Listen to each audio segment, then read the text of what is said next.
Hmm.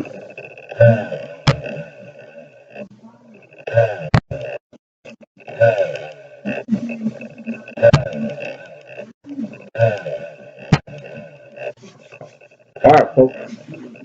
Again, well, before I rev up, it is apposite to preface this because it is agnet to the topic.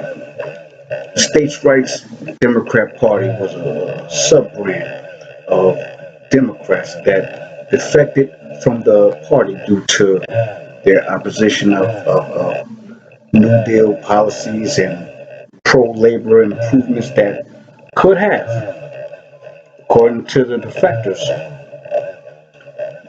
given Negroes a better shot at social stratification. Subsequently, these Democrat renegades would come to be known as Dixiecrats.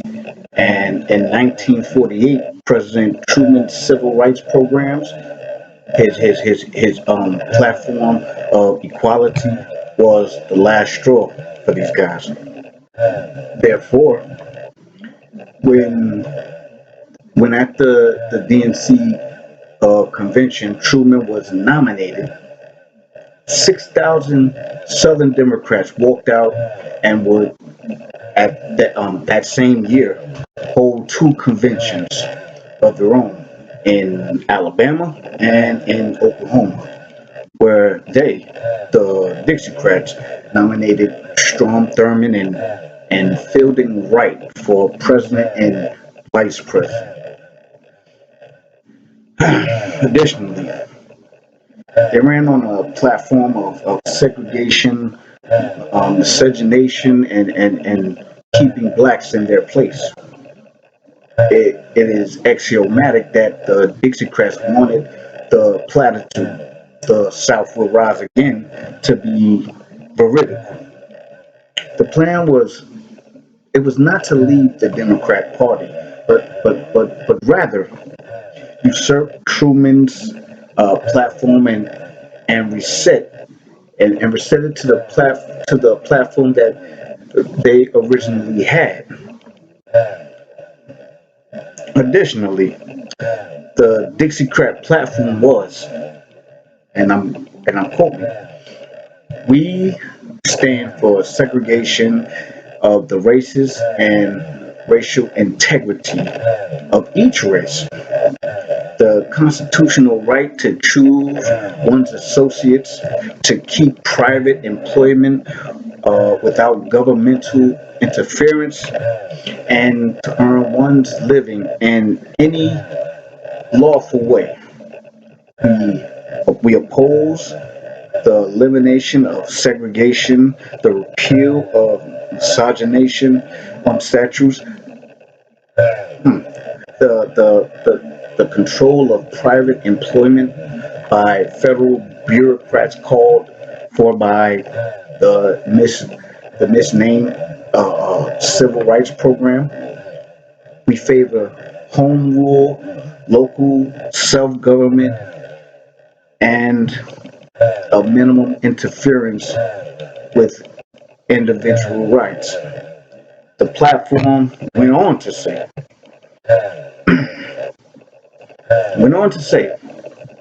"We call upon Democrats and upon all other loyal Americans who are opposed of totalitarianism at home and abroad to unite with us in ignominiously defeating Harry S. Truman and Thomas E. Dewey and every other candidate for public office who would establish a police state in the United States of America." Now, I know what you're thinking. I know what you're thinking. And you should be thinking it. What does this have to do with Biden? He is a very inclusive president, and hell, we got the true races out of the White House.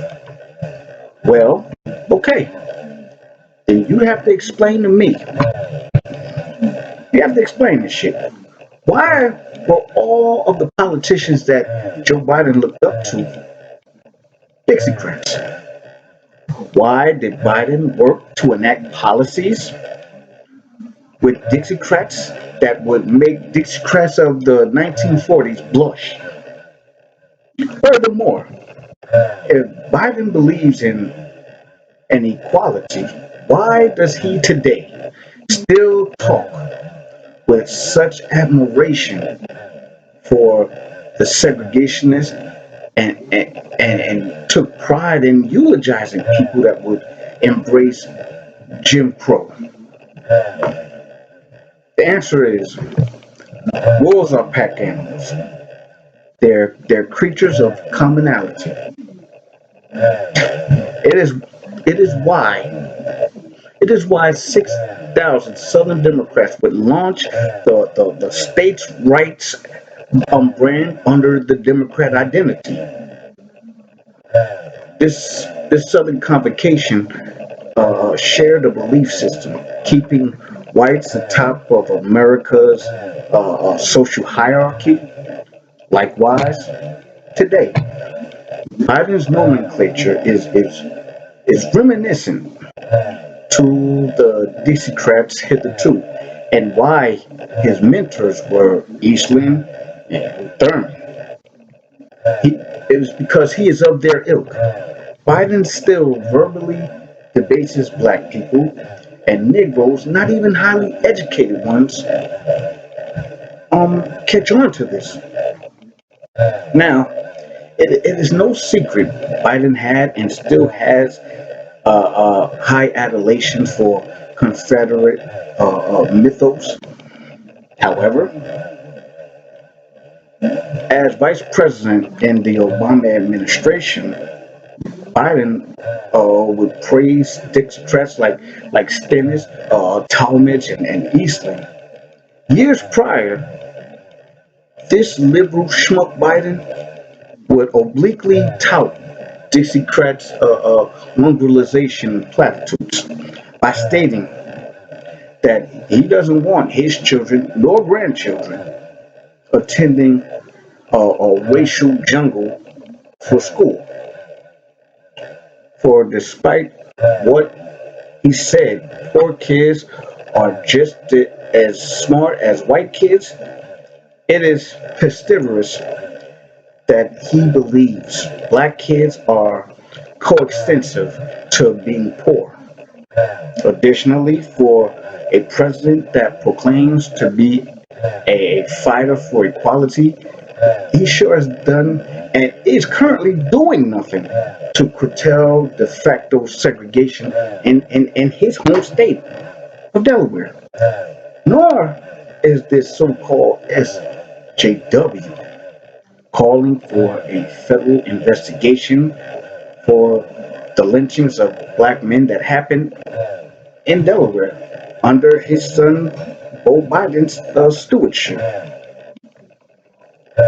Furthermore, a man who has in the past been caught lying and plagiarizing makes it hard for me to believe that he has miraculously changed his positions on integration, on misogynation, or the racial hierarchy. Biden, much like JFK and LBJ did, hides his prejudice under the guise of inclusiveness. However, his Dixiecratic position comes to the surface, even still. Remember, he believes blackness is equated to the loyalty, to black loyalty to the Democratic Party. Additionally, this puts said in front of a group of black people that black children are tantamount to roaches. I mean, this your president. Moreover, he told an unaffirmed story about a black man named Corn Pop, a switchblade wielding thug. He was afraid of fighting. This, if you don't know, this was a play on the Jim Crow era caricature of the violent savage that preys on angelic white people. I mean, hell, tis this not a Dixiecrat school of thought? If so, how could Negroes who voted for him not be called coons, sambos, and racial Judas? You know, the shit that they call many Republicans that are black. Lastly, why do things black people are too fucking dumb to find a DMV, to use the internet, and to properly run a business, notwithstanding the wealth that black people accumulated in this country.